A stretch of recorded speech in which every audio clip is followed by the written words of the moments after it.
Hello everyone, this is the 8th tutorial of the series Data Structure in Depth, and this is the tutorial where we are going to solve the minimum stack problem, right?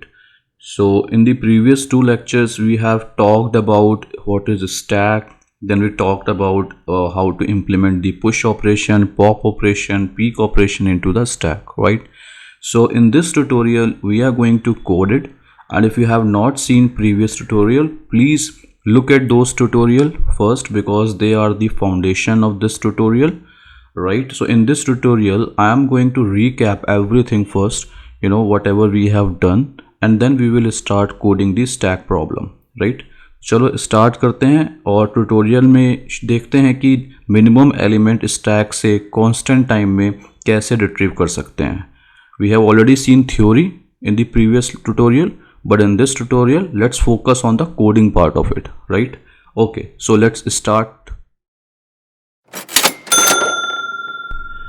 Okay, so recap करने के लिए there are some important points जो आपको solve करना है mini stack तो पता होनी चाहिए, और वो important points मैं यहाँ पे नोट डाउन करता हूँ कि क्या क्या important points हैं स्टैक की प्रॉब्लम जो सॉल्व करनी है उसके लिए. ठीक है, ऑलरेडी आपने बहुत सारे प्रीवियस ट्यूटोरियल जो मैंने देखे होंगे तो पता होगा कि क्या क्या सॉल्व करने के लिए चाहिए, but let's note it down here. तो हमने देखा था कि अगर आपको मिन स्टैक प्रॉब्लम सॉल्व करनी है, अगर आपको मिनिमम एलिमेंट निकालना है स्टैक से, तो सबसे पहले आपको एक और स्टैक यूज़ करना पड़ेगा, and let's call it auxiliary stack. ठीक है, let's call it auxiliary stack.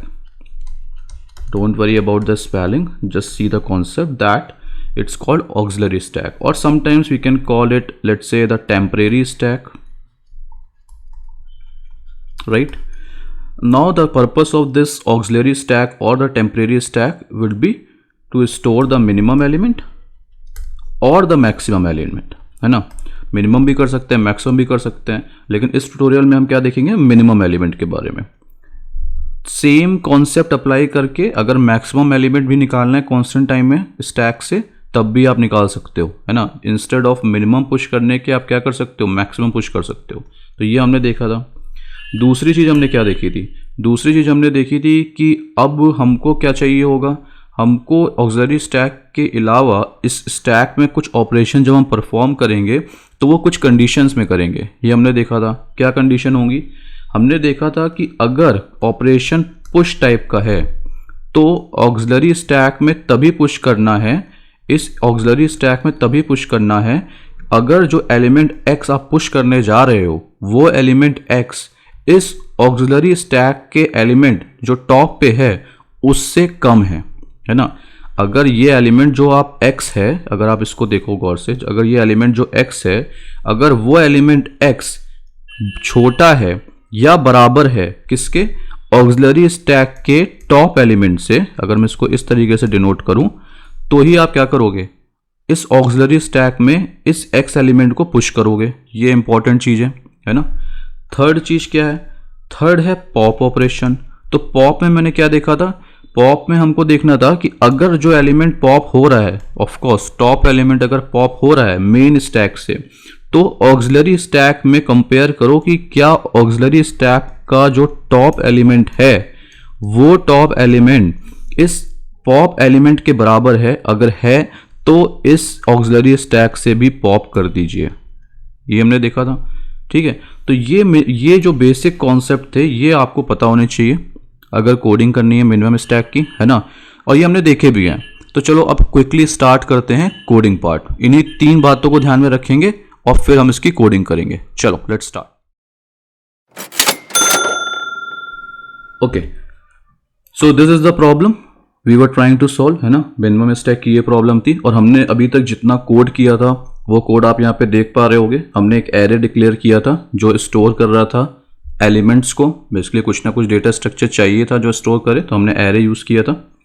Then हमने एक ट्रैक बनाया था जो ट्रैक रख रहा था कितने एलिमेंट्स इस स्टैक में जा रहे हैं, है ना, कितने एलिमेंट इस एरे में जा रहे हैं. एंड देन हमने पुश ऑपरेशन में ट्रैक को इंक्रीज किया था, and then put the value into the array, right. And the pop मैंने क्या किया था, जस्ट ट्रैक को डिक्रीज कर दिया था. And there is a top element. तो अगर आप ये देखो इस पूरे डेफिनेशन को यहाँ पे जो मिन स्टैक की मैंने लिख रखी है, ये थोड़ा सा कंफ्यूजिंग टर्म है। इन्होंने प्रॉब्लम को मिन स्टैक बोला हुआ है, इसीलिए इस क्लास को मिन स्टैक बोला है। असल में अगर हमको इस स्टैक को मिनिमम बनाना है देन दिस ऑपरेशन जो गेट मिनिमम है ना उसको इंप्लीमेंट करना पड़ेगा, है ना। तो मैं एक चीज बना सकता हूं ना कि ये जो ऑपरेशंस अभी तक मैंने बना रखे हैं ये किसी मिन स्टैक से रिलेटेड नहीं है, ये जर्नल स्टैक के ऑपरेशन है, ठीक है। तो मैं क्या करता हूं, मैं इस जर्नल स्टैक के ऑपरेशन को अगर अलग कर दूं तो मैं उसको एक नई क्लास बना सकता हूं, ठीक है, एक नई यूटिलिटी बना सकता हूं जिसे मैं स्टैक बोलूंगा। और ये जो स्टैक यूटिलिटी होगी कुछ नहीं, एक रैपर, मैं एक यूटिलिटी क्लास बना रहा हूं और उस यूटिलिटी क्लास को ही मैं इस क्लास मिन स्टैक में यूज करूंगा। तो आइडिया क्या है कि क्योंकि मुझे एक और स्टैक चाहिए तो मेरे पास दो रास्ते हैं, या तो मैं इस स्टैक के क्लास को क्लोन करूं एज इट इज, है ना, जो कि रिडंडेंट कोड होगा, या फिर मैं एक ये काम कर सकता हूं कि क्योंकि मुझे पता है कि जो लाइन नंबर 3 से लाइन नंबर 25 तक जो चीज लिखी हुई है ना मैंने, ये एक स्टैक है ना, ये एक स्टैक के जर्नल ऑपरेशन है। और ये जो गेट मिनिमम फंक्शन लिखा हुआ है ये कुछ एक्स्ट्रा जो ऑपरेशन है वो है, जो एक्स्ट्रा फंक्शन है जो स्टैक के डिफॉल्ट डेफिनेशन के साथ नहीं आएगा, है ना। तो सबसे पहला स्टेप हम क्या करने जा रहे हैं, सबसे पहला स्टेप जो भी लाइन नंबर 3 से लेकर के लाइन नंबर 24 तक लिखा हुआ है इसको हम एक्सट्रैक्ट करेंगे एक नई क्लास में, और उस क्लास को हम बोलेंगे लेट्स से स्टैक यूटिलिटी, ठीक है। तो चलो स्टैक यूटिलिटी नाम की एक क्लास बना लेते हैं।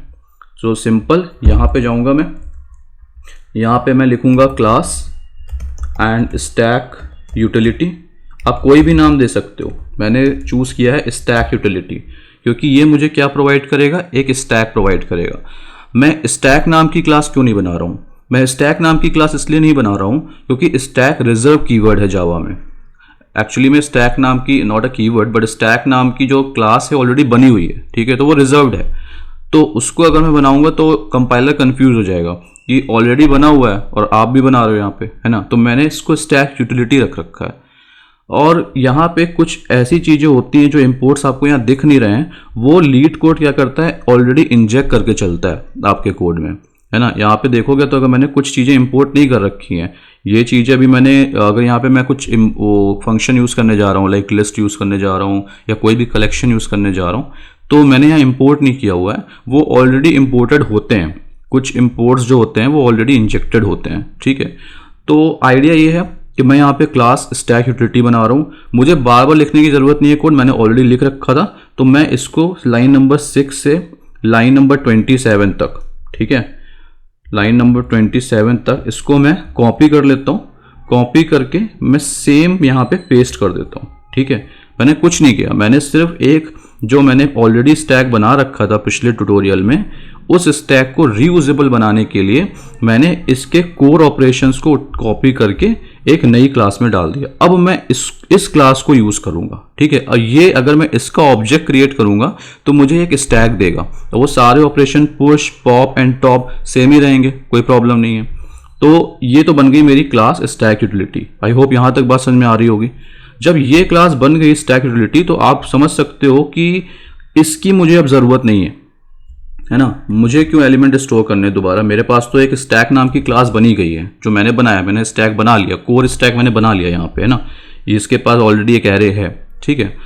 अच्छा, तो इस ट्रैक की भी जरूरत नहीं है ना, इसको भी हटा देंगे। इस लॉजिक की भी मुझे जरूरत नहीं है, ठीक है, और इस लॉजिक की भी जरूरत नहीं है, और इस लॉजिक की भी जरूरत नहीं है। हम देखते हैं अभी इसको, ठीक है।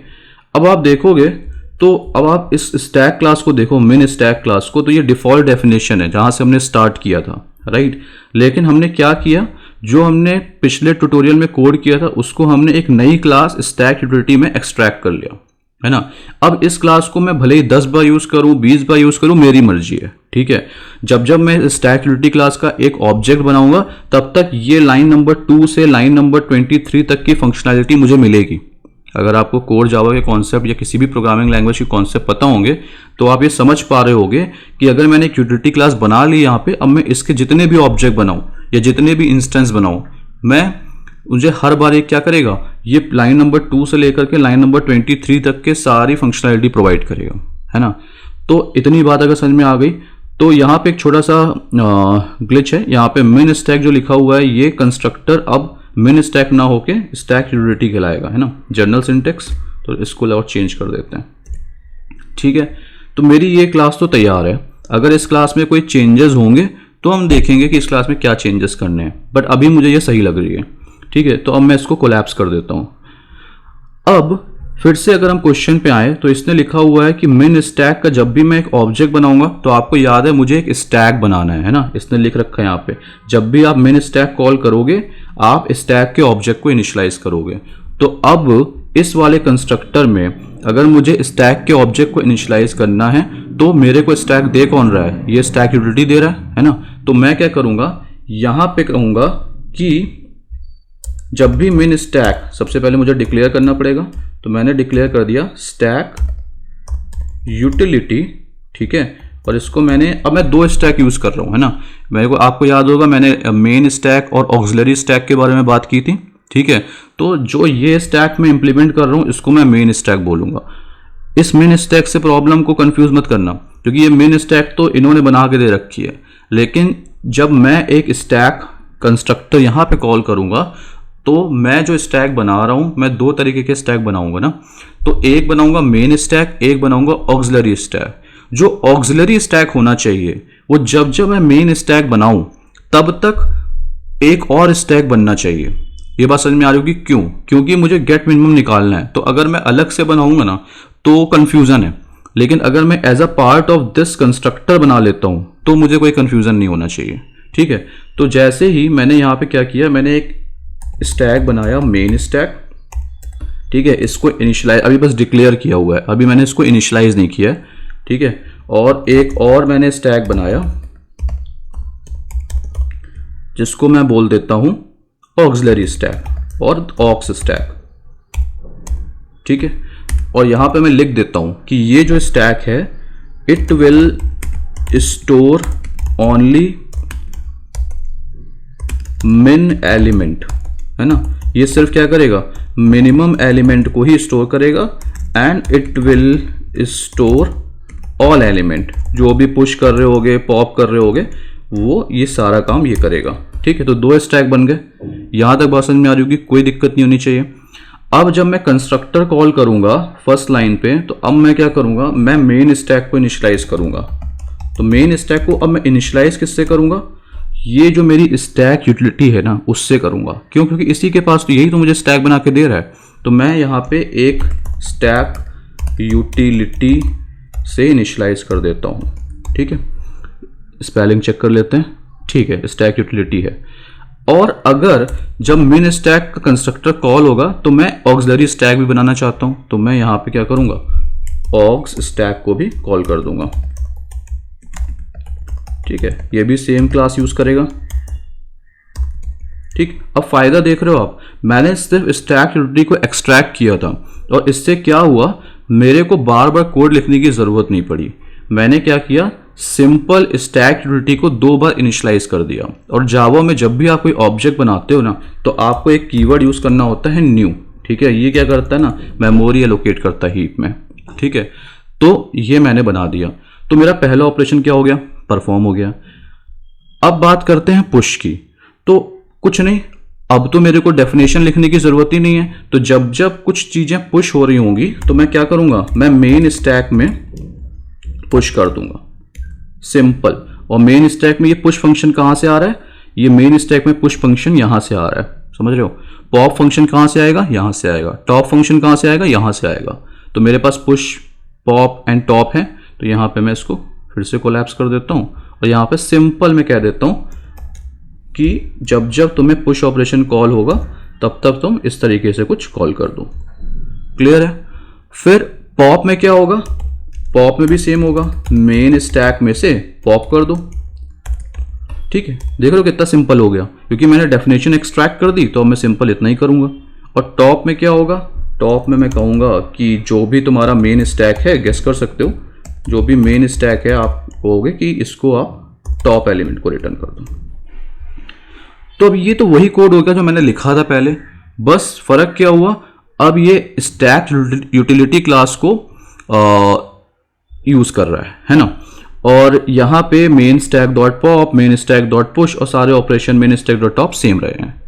अच्छा, अब बात आती है इस गेट मिनिमम की। अब मैंने कहा था कि अगर आपको इंप्लीमेंट करना है मिनिमम, तो अगर हम बैक टू डेफिनेशन जाएं तो मैंने कहा सबसे पहले तुम्हें ऑक्सिलरी स्टैक डिक्लेयर करना पड़ेगा, जो मैंने कर दिया है। फिर मैंने कहा था कि पुश ऑपरेशन करने पर हमेशा ये चेक करना कि क्या जो एलिमेंट x है वो ऑक्सिलरी टॉप के एलिमेंट, ऑक्सिलरी स्टैक में जो टॉप पड़ा हुआ है उस एलिमेंट से बड़ा है कि छोटा है। अगर वो एलिमेंट छोटा है जो आप पुश करने जा रहे हो, तो इस स्टैक, ऑक्सिलरी स्टैक में भी पुश करना पड़ेगा। तो चलो ये ऑपरेशन पहले परफॉर्म करते हैं।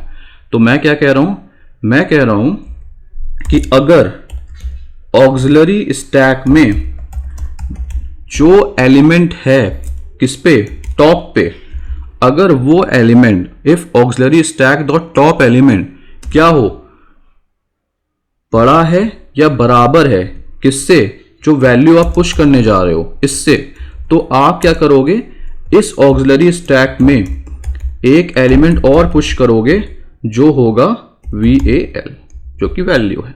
ये समझ में आ रही है? तो ये मैंने क्या इंप्लीमेंट किया, बेसिकली मैंने ये इंप्लीमेंट किया है ये वाला ऑपरेशन, है ना? ठीक है, दिक्कत नहीं है, क्लियर है। अब अगर आप देखो तो ये तो ऑक्सिलरी स्टैक को पॉपुलेट कर रहा है, ठीक है, लेकिन पॉप भी तो हो सकता है ना, जो हमने डिस्कस किया था कि पॉप भी हो सकता है। तो मैंने सेकंड चीज यहां लिख रखी थी कि अगर जो एलिमेंट पॉप हो रहा है वो एलिमेंट ऑक्सिलरी एलिमेंट, जो ऑक्सिलरी स्टैक है उसके टॉप एलिमेंट के बराबर है, तो इस स्टैक, ऑक्सिलरी स्टैक से भी पॉप करूं। तो अगर मुझे कंपेयर करना है तो मैं क्या करूंगा, मैं यहां पे आऊंगा, राइट, इस जगह पे, और मैं कहूंगा कि अगर जो एलिमेंट पॉप हुआ है, अब अगर आप देखो तो इस पॉप की डेफिनेशन, इस पॉप की डेफिनेशन देखोगे और यहां पे जाओगे तो आपको पता लगेगा पॉप कुछ रिटर्न नहीं कर रहा है, और मुझे तो रिटर्न एलिमेंट चाहिए। मैंने बताया था आपको, ये अपनी नीड के अकॉर्डिंग आप क्या करोगे, मॉडिफाई करोगे। और देखो इसी तरीके से आप इसको इंक्रीज करते हो अपने लॉजिक को, इसी तरीके से आप मॉडिफाई करते हो अपने लॉजिक को। अब मुझे जरूरत पड़ रही है, मुझे जरूरत पड़ रही है क्योंकि मुझे यहाँ पे पॉप एलिमेंट मुझे चाहिए कि कौन सा पॉप हुआ है ना? तो मैं क्या कर सकता हूं, तो मैं क्या कर सकता हूं, मेरे पास दो रास्ते हैं। या तो मैं इस डेफिनेशन को चेंज ना करूं, इस डेफिनेशन को चेंज ना करूं, ठीक है, और पहले ही मैं यहां पे देख लूं कि क्या मेन स्टैक का जो एलिमेंट है, जो टॉप एलिमेंट है, ठीक है, वो एलिमेंट बराबर है ऑक्सिलरी स्टैक के टॉप एलिमेंट के। क्या ऐसा है? अगर ऐसा है तो मैं क्या करूंगा, मैं ऑक्सिलरी स्टैक से एलिमेंट को पॉप कर दूंगा, राइट। एक तरीका तो ये है, ठीक है। मैंने क्या किया, इस डेफिनेशन को मॉडिफाई नहीं किया और मैंने टॉप का यूज कर लिया, क्योंकि जो एलिमेंट पॉप होने वाला होगा यहां पे वो तो टॉप ही होगा ना यहाँ पे मेन स्टैक में। समझ रही हो ये बात? तो अगर मेन स्टैक डॉट पॉप से पहले मैं चेक कर लूं कि जो मेन स्टैक के टॉप पे एलिमेंट पड़ा हुआ है और जो ऑक्सिलरी स्टैक के टॉप पे एलिमेंट पड़ा है अगर वो बराबर हैं, तो मैं ऑक्सिलरी स्टैक से पॉप करूंगा, क्योंकि मुझे पता है जब जब ये पॉप ऑपरेशन कॉल होगा तो मेन स्टैक से एलिमेंट पॉप होने वाला है। या दूसरा तरीका भी है। दूसरा तरीका क्या है कि आप इस पॉप डेफिनेशन को चेंज करो और इंस्टेड ऑफ रिटर्निंग वॉइड आप वो एलिमेंट रिटर्न करो जो पॉप होने जा रहा है ना। तो इसको मैं इंट कर सकता हूं और यहां पे रिटर्न कर सकता हूं array of track before decrementing it, ठीक है। बट वो नहीं करते हैं क्योंकि मेरे पास टॉप बनाई इसीलिए है कि मैं चेक कर सकता हूं, है ना। तो यहां पे क्या हुआ, यहां पे ये हुआ कि मैंने सबसे पहले चेक कर लिया कि भाई टॉप एलिमेंट जो स्टैक से पॉप होगा और जो ऑक्सिलरी स्टैक में टॉप एलिमेंट पड़ा हुआ है, तो वो दोनों अगर बराबर हैं तो आप क्या करो, ऑक्सिलरी स्टैक से पॉप कर दो एलिमेंट, क्योंकि वो मेन स्टैक से भी पॉप होने जा रहा है। सिंपल, ठीक है। तो ये चीज हमने यहां पे देख ली। अच्छा, अब जब ये चीज हो गई तो हमने ये भी डिस्कस किया था कि जो अब मिनिमम एलिमेंट होगा वो हमेशा ऑक्सिलरी स्टैक के टॉप पे ही तो होगा। ये हमने थ्योरी में पढ़ा था, और क्यों होगा ये भी हमको पता है। तो हम क्या कर सकते हैं, हम यहां पे गेट मिनिमम जब जब कॉल हो हम कह सकते हैं return auxiliary stack dot what, top element, क्योंकि टॉप क्या रिटर्न कर रहा है, टॉप क्या रिटर्न करेगा, जो मिनिमम स्टैक या ऑक्सिलरी स्टैक के टॉप पे पड़ा हुआ एलिमेंट होगा, है तो वो अनदर स्टैक ना। तो यहाँ पे हमारे अब ये डेफिनेशन देखो आप कितनी छोटी हो गई, एक लाइन की डेफिनेशन हो गई कि ऑक्सिलरी स्टैक से टॉप एलिमेंट दे दो, वही आपका मिन एलिमेंट होगा।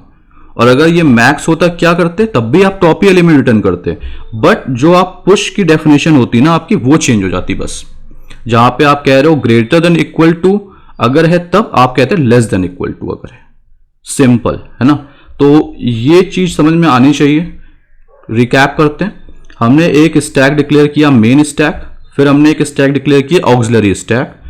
कंस्ट्रक्टर कॉल होने पे दोनों स्टैक को इनिशियलाइज कर दिया, क्योंकि मुझे पता है कि जब जब मेन स्टैक का कंस्ट्रक्टर कॉल करूंगा तो मुझे एक ऑपरेशन गेट मिनिमम भी चाहिए होगा, और उसके लिए मैंने यहाँ पे एक हेल्पर स्टैक या ऑक्सिलरी स्टैक को चूज कर लिया। फिर मैंने कहा कि जब पुश करने जाओ तो मेन स्टैक में पुश करो, लेकिन ऑक्सिलरी स्टैक में पुश करने से पहले ये देख लो कि क्या ऑक्सिलरी स्टैक के जो टॉप एलिमेंट है वो जो आप एलिमेंट पुश करने जा रहे थे मेन स्टैक में उससे बड़ा है या बराबर है। अगर है तो मिनिमम चेंज हो जाएगा आपका, है ना। एक रेंज मैंने बताया था चेंज होगी, तो मैंने यहाँ पुश कर दिया। पॉप में आपने सिंपल देखा कि मेन स्टैक के टॉप एलिमेंट को कंपेयर कर लो ऑक्सिलरी स्टैक के टॉप एलिमेंट से, और अगर ऐसा है तो पॉप कर दो और फिर मेन स्टैक से पॉप कर दो। फिर जब मैंने देखा कि टॉप कैसे निकालना है, टॉप कुछ नहीं, simple main stack dot top, और गेट मिनिमम कैसे आएगा, ऑक्सिलरी स्टैक डॉट टॉप। रटना नहीं है कोड, समझना है। और अगर ये बात समझ में आ गई तो इसको हम रन करके देख लेते हैं। हो सकता है हमको कंपाइलेशन एरर आए, हो सकता है हमको रन टाइम एरर आए, देखते हैं, सॉल्व करने की कोशिश करते हैं। ठीक है, उससे पहले मैं इसको थोड़ा सा फॉर्मेट कर देता हूँ कोड को। ठीक है, तो यहाँ पे मैंने फॉर्मेटिंग कर देता हूँ थोड़ी सी। इसमें कोई इनबिल्ट फॉर्मेटर नहीं है, तो मैं नॉर्मली इसके वाइट स्पेसेस को रिमूव कर देता हूँ और ब्लैंक लाइन्स को रिमूव कर देता हूँ। ठीक है, और आप चाहो तो फॉर्मेटर भी यूज़ कर सकते हो, कई तरीके के फॉर्मेटर्स आते हैं जावा के लिए, जेएस के लिए। Now let's run it. ठीक है, ये वाला बटन है रन का, इसको प्रेस करो तो देखते हैं क्या होता है। तो देखो यहाँ पे एक एरर आई, रन टाइम एरर। ठीक है, अब इस रन टाइम एरर ने क्या बोला मेरे से, इसने बोला, इस एरर को पढ़ना भी आना चाहिए। ठीक है, इसने क्या बोला, इसने बोला कि java.lang array index out of bound exception. और ये कब आती है, जब आप एरे से कोई ऐसा इंडेक्स एक्सेस करना चाह रहे हो जो एग्जिस्ट नहीं कर सकता। समटाइम्स वो निगेटिव होता है, समटाइम्स वो एरे के साइज से ज्यादा होता है। ठीक है, तो यहां कह रहा है मैं इंडेक्स -1 एक्सेस करने जा रहा था एरे में और मुझे एरर आई है। किस लाइन पे एरर आई है, तो ये कह रहा है कि ये लाइन अब ऐसे पढ़ा करो शुरू से लेके एंड तक। ये क्या कि मैंने सबसे पहले लाइन नंबर 111 कॉल किया, और अगर आप लाइन नंबर 111 जाओगे तो यहाँ पे नहीं मिलेगी आपको। मैंने आपको बताया ना कुछ ड्राइवर्स कोड होते हैं जो एग्जीक्यूट करते हैं इनके फंक्शंस जिसमें इंपोर्ट्स होते हैं, तो वो वहां पे कहीं मेन लाइन पे होगा 111। लेकिन आपने मेन यहाँ पे 63 नंबर लाइन देखनी है। तो ये कह रहा है कि जब मैंने यहाँ पे 63 नंबर लाइन को एग्जीक्यूट किया था तो मैंने फिर उसमें पुश ऑपरेशन परफॉर्म किया लाइन नंबर 39 पे। अब ये मेरे कोड में मुझे मिल जाएगी। तो अगर मैं लाइन नंबर 39 पे जाऊंगा जो कि ये लाइन है, दिस वन, तो ये कह रहा है कि यहां पे मैंने पुश ऑपरेशन कॉल किया और इसने मुझे ना, जब मैंने लाइन नंबर 22 पे गया, यानी कि जब auxiliary stack dot top call हुआ होगा तो ऑक्सिलरी स्टैक डॉट टॉप अपनी डेफिनेशन पे गया होगा। तो अब लाइन नंबर 2 पे जब मैं गया, जो कि ये लाइन है, देखो इसने ऑलरेडी हाईलाइट भी कर रखी है, कह रहा है ये जो लाइन है ना, इसने मुझे एरर दी है। और क्यों एरर दी है, कह रहा है कि -1 इंडेक्स एक्सेस करना चाह रहा था मैं। अच्छा, तो अगर मैं -1 इंडेक्स एक्सेस करना चाह रहा था, और ऐसा हुआ क्यों, होना तो नहीं चाहिए था। तो अगर आप यहां पे देखो गौर से इस जगह पे, इस डेफिनेशन को, तो मैंने कहा कि if auxiliary stack dot top की वैल्यू बड़ी हो या बराबर हो वैल्यू से तब पुश करो। अब इस केस को समझते हैं। ठीक है, इस केस को समझते हैं, क्योंकि मैं सिंपल कोड भी कर सकता हूं, लेकिन मैं आपको समझाता हूं कि एरर आई क्यों। ठीक है, तो let's go back to our editor.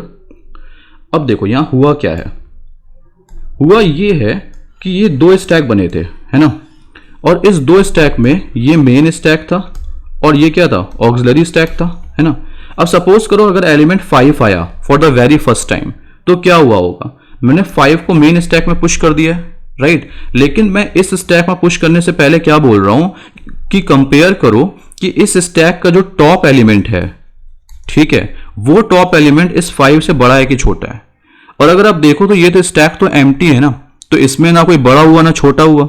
और अगर मैं इसको एक्सेस करने की कोशिश करूंगा विद एरे ऑफ टॉप, मैं बेसिकली एरे ऑफ -1 ही तो एक्सेस कर रहा हूं इस स्टैक से, ऑक्सिलरी वाले से, है ना। तो इसका मतलब क्या हुआ, इसका मतलब ये हुआ मुझे चेक करना पड़ेगा कि अगर ये ऑलरेडी एम्प्टी स्टैक है ऑक्सिलरी वाला, यानी कि ये फर्स्ट एलिमेंट हो सकता है या फिर ये किसी टाइम पे पॉप करने पे भी एम्प्टी हो सकता है, तो अगर ये एम्प्टी स्टैक है तो आपको कोई कंपैरिजन नहीं करना, ठीक है। तो अब इसको यहां पे देखते हैं इंप्लीमेंट करके। तो मैं क्या बोल रहा हूं यहां पे कि अगर मैं कह रहा हूं अगर ऑक्सिलरी स्टैक जो है वो एम्प्टी है, अब एम्प्टी कैसे चेक करूंगा मैं, तो एम्प्टी चेक करने के लिए मैं एम्प्टी फंक्शन बना लेता हूं, ठीक है, क्योंकि हो सकता है ना कई बार यूज करना पड़े मुझे एम्प्टी। तो मैं क्या करूंगा, मैं अपनी स्टैक यूटिलिटी क्लास में जाऊंगा और मैं यहां पे एक फंक्शन बना लेता हूं जिसको मैं कहता हूं कि पब्लिक, क्योंकि ये एक्सेसिबल होना चाहिए, बूलियन जो कि रिटर्न करे कि एम्प्टी है कि नहीं, और कोई भी नाम, तो इज एम्प्टी। बेसिकली ये नेमिंग कन्वेंशन है कि आप इज यूज करो, ठीक है। और अगर आपको एलिमेंट चेक करना है स्टैक में ऐसा कुछ किसी एरे में, तो हैज यूज किया करो। तो अगर ये इज एम्प्टी मतलब कि क्या एम्प्टी है, तो वो कैसे पता लगेगा, मैं कहूंगा कि अगर जो ट्रैक की वैल्यू है वो -1 है, और आप समझ पा रहे होगे कि क्यों मैं बोल रहा हूं मैं ऐसा, क्योंकि अगर ट्रैक की वैल्यू -1 है तो इसका मतलब या तो इस एरे से सारे एलिमेंट पॉप हो चुके हैं, मतलब हट चुके हैं, तभी तो ये एरे डिक्रीमेंट कर रहा था -1 को, या फिर कभी एलिमेंट आए नहीं उसमें, है ना। तो ये दो केस हो गए। तो अगर ट्रैक की वैल्यू -1 है तो आप रिटर्न करो कि स्टैक एम्प्टी है अभी, अगर -1 नहीं है तो आप रिटर्न करो कि ये एम्प्टी नहीं है।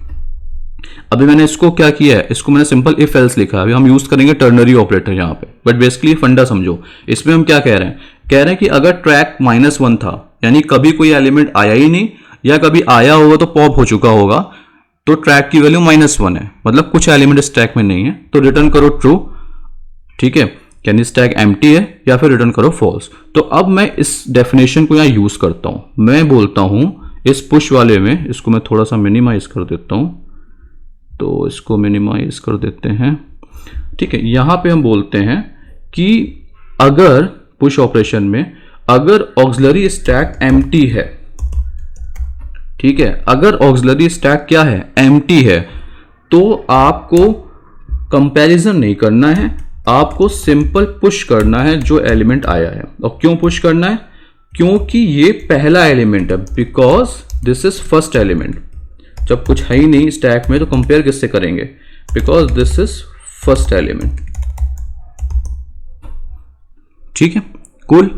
अच्छा, अगर ऐसा नहीं है तो क्या होगा, एल्स पार्ट होगा, है ना, और उस एल्स पार्ट में क्या होगा, ये वाली कंडीशन होगी, तो हम इसको यहां पे लिख देंगे सिंपल रिफैक्टरिंग, ठीक है, नथिंग स्पेशल। तो हमने क्या कहा, हमने कहा कि अगर ऑक्सिलरी स्टैक एम्प्टी है तो सिंपल पुश कर दो, अगर नहीं है तो कंपेयर करो पहले कि क्या वैल्यू बड़ी है या छोटी है, ठीक है, अगर वैल्यू छोटी है देन पुश कर दो। सेम चीज, बस यहां पे मैंने क्या किया, एक एज केस को हैंडल किया, ठीक है। अब इसको चला के देखते हैं, तो रन बटन पे क्लिक करते हैं। इस टाइम यहां पे आ रहा है लेफ्ट साइड में, तो इसको मैं यहाँ ड्रैग भी कर सकता हूँ, बट ये देखो एक्सेप्ट हो गया है ना, ये एक्सेप्ट हो गया है, तो केस तो भाई एक्सेप्ट हो रहा है। अब इसको सबमिट करके देखते हैं कि क्या ये बाकी टेस्ट केसेस के लिए चल भी रहा है कि नहीं चल रहा। तो देखो ये एक्सेप्ट हो गया, यानी ये चल रहा है ना। थोड़ा सा बड़ा करके देखो इसको, तो ये एक्सेप्ट हो गया, ये आपको मेमोरी बता रहा है कि क्या है, और ये आपको रन टाइम बता रहा है, ठीक है। तो अगर ये एक्सेप्ट हो गया, तो पहले भी देखो मैंने इसको किया था, तो 44 MB यूज की थी मेमोरी, 45.4 की, तो और ये मैंने 5 मिलीसेकंड में सॉल्व किया है ना। तो बेसिकली ये आपका क्वेश्चन सॉल्व हो गया। और अगर आप देखोगे तो ये 99.48 ऑफ यूजर्स विद जावा से बेटर है, और 64.55 से बेटर है इन दिस केस। अच्छा, इसकी एक और अप्रोच है, आप कहोगे 5 सेकंड क्यों, इसकी एक और अप्रोच है, ठीक है, लेकिन वो अप्रोच क्या है कि आप खुद से फिगर आउट नहीं कर सकते जब तक आपको पता नहीं है। उसमें क्या है, एक फॉर्मूला है, ठीक है, कि मैं आपको बताऊंगा उसके बारे में, बट वो approach is not the approach कि आप कहोगे कि मैं एकदम से या इंटरव्यूज में जाऊंगा या फिर मैं कहीं सॉल्व कर रहा हूँ और मैं उस अप्रोच को यूज कर लूंगा। नहीं, वो रटी रटाई अप्रोच है, वो आप एकदम से यूज नहीं कर पाओगे। लेकिन ये जो अप्रोच है जो अभी हमने यूज की है, इसमें आपने देखा कि किस तरीके से हमने एरे से स्टार्ट करके स्टैक तक पहुंचे, क्योंकि हमको चैलेंजेस पता लगने लग गए थे और हमने फिर डेटा स्ट्रक्चर चेंज किया, फिर देखा कि स्टैक इसमें बहुत सही से फिट हो रहा है, तो हमने स्टैक यूज किया। ठीक है, तो ये प्रॉब्लम तो सॉल्व हो गई। लेकिन अब आओ इसमें कुछ जो चैलेंजेस हैं या कुछ इसमें अभी कमियां हैं वो देख लेते हैं। ये एक्सेप्ट तो हो गया, लेकिन ये प्रोडक्शन रेडी कोड नहीं है। अभी ये प्रोडक्शन रेडी कोड नहीं है, ये 90% रेडी कोड है। अभी 10% इसमें कुछ कमियां हैं और उस कमियों को जान लेते हैं। ठीक है, तो चलो डिस्कस करते हैं कि इस कोड में क्या क्या कमी है। ठीक है, चलो तो इस कोड में कमी क्या क्या है। तो पहली कमी, अगर आप डिस्क्रिप्शन में जाओगे यहां पे, तो इन्होंने क्या दे रखा है, इन्होंने ये दे रखा है कि मेथड पॉप टॉप गेट मिन operation will always be called on non empty stack. ठीक है, इसीलिए चल रहा है।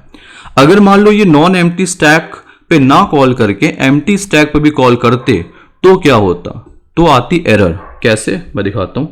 तो आप कंसोल पे जाओ यहां पे, ठीक है, और यहां पे आप क्या करो, कस्टम टेस्ट केस को रन करो। ठीक है, यहां पे ऐड करो,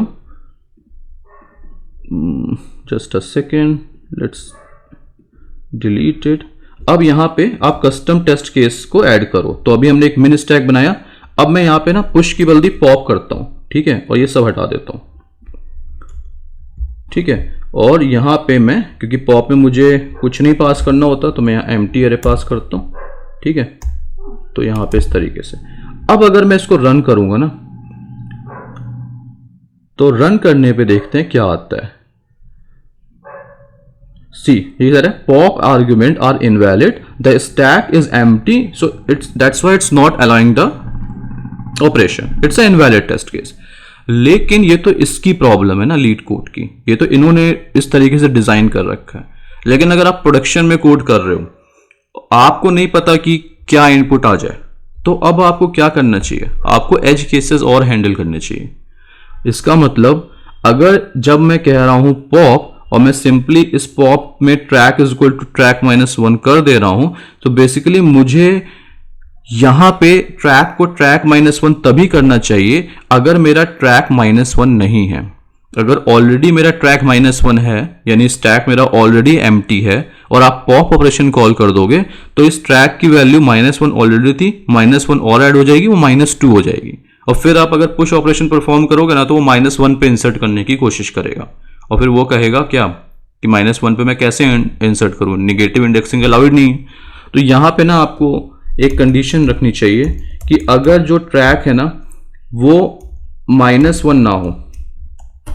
और अगर आप इस कंडीशन को देखो, ये कंडीशन कुछ सिमिलर नहीं लग रही यहां पे जो मैंने इस एम्प्टी फंक्शन बनाया है, कि अगर ट्रैक -1 है तो मतलब स्टैक क्या है, एम्प्टी है। तो बेसिकली मैं यहां क्या कहना चाह रहा हूं कि स्टैक एम्प्टी ना हो, तो मैं यहां पे ये कहूंगा कि इफ जो भी एलिमेंट है, जो ये इज एम्प्टी फंक्शन है, इसको अगर मैं यूज कर लूं, ठीक है, तो मैं क्या कहूंगा कि इफ इज एम्प्टी, इस तरीके से यूज करूंगा। इफ इज एम्प्टी ना हो, है ना, अगर ये ना हो तभी आप डिक्रीमेंट करो इसको। तो ये छोटे छोटे ऑप्टिमाइजेशन, ये छोटे छोटे एज केसेस मैं हैंडल कर रहा हूं यहां पे।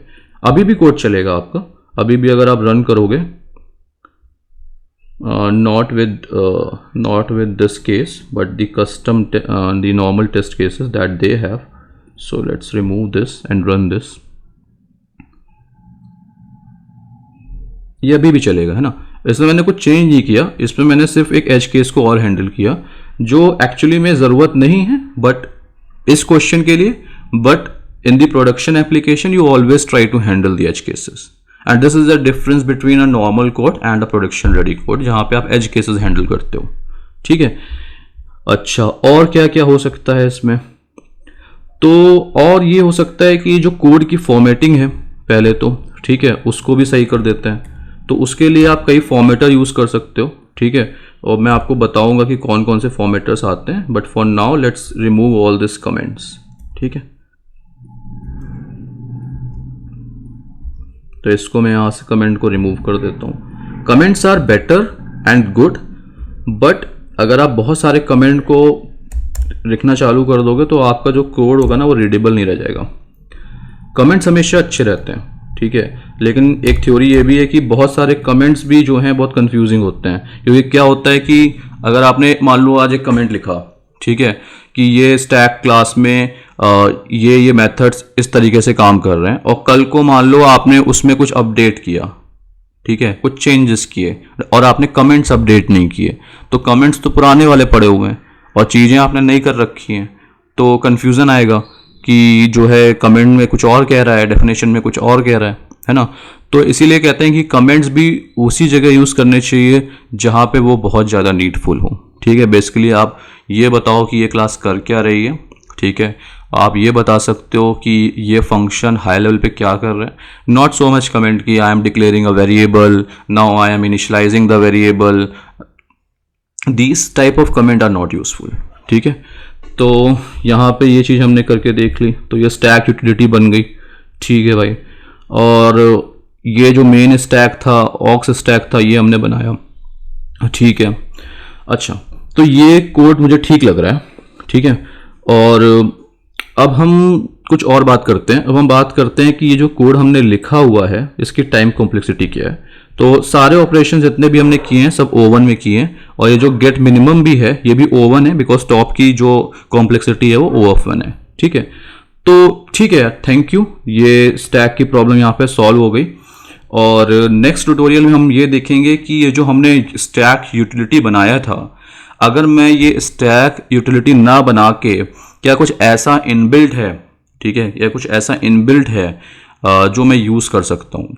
तो yes, there is a library, ठीक है, और जावा में उसे स्टैक बोलते हैं, इवन JS में भी आपको स्टैक लाइब्रेरी मिल जाएगी, ठीक है। तो आप उसको देख सकते हो, और instead of using this stack utility here you can just declare that inbuilt library on the line number 33 and line number 34, ठीक है।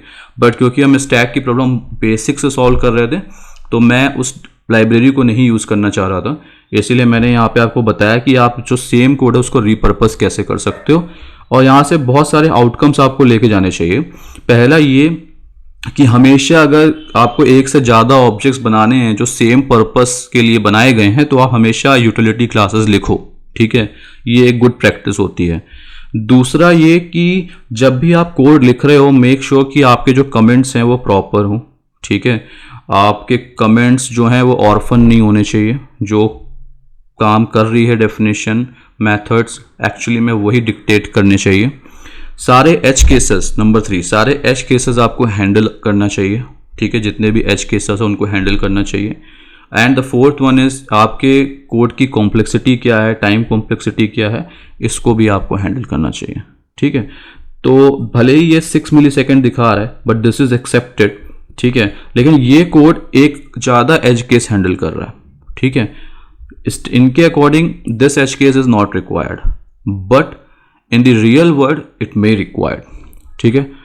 तो यही आज के लिए, आई होप आप लोग को ये समझ में आया होगा और आप लोगों ने कुछ सीखा होगा इससे। And if you like this tutorial please do share, subscribe, और शेयर करो अपने दोस्तों के साथ, जिससे उनको भी जो बेसिक से प्रॉब्लम्स को अप्रोच करना और चीज़ों को लिखना आए, ठीक है। चलो मिलते हैं नेक्स्ट ट्यूटोरियल में, और नेक्स्ट ट्यूटोरियल हमारा होने वाला है क्यूज़ के बारे में। क्योंकि अभी मैंने लिंक लिस्ट नहीं पढ़ाया है, क्योंकि लिंक लिस्ट मैंने इसलिए नहीं पढ़ाया है क्योंकि जो अभी मैं डेटा स्ट्रक्चर इंप्लीमेंट कर रहा हूँ लाइक स्टैक एंड क्यूज़, वो मैं एरे के थ्रू ही कर रहा हूँ, ठीक है। जब मैं लिंक लिस्ट पढ़ाऊँगा तो यही सेम डेटा स्ट्रक्चर आप लिंक लिस्ट के थ्रू भी इंप्लीमेंट कर सकते हैं, और उसमें आपको फिर ज़्यादा टाइम नहीं लगेगा। एरे से समझना ज़्यादा आसान होता है, और लिंक लिस्ट से भी समझना उतना ही आसान हो जाएगा जब आप लिंक लिस्ट पढ़ लोगे, but at least you have basic idea how things works, right?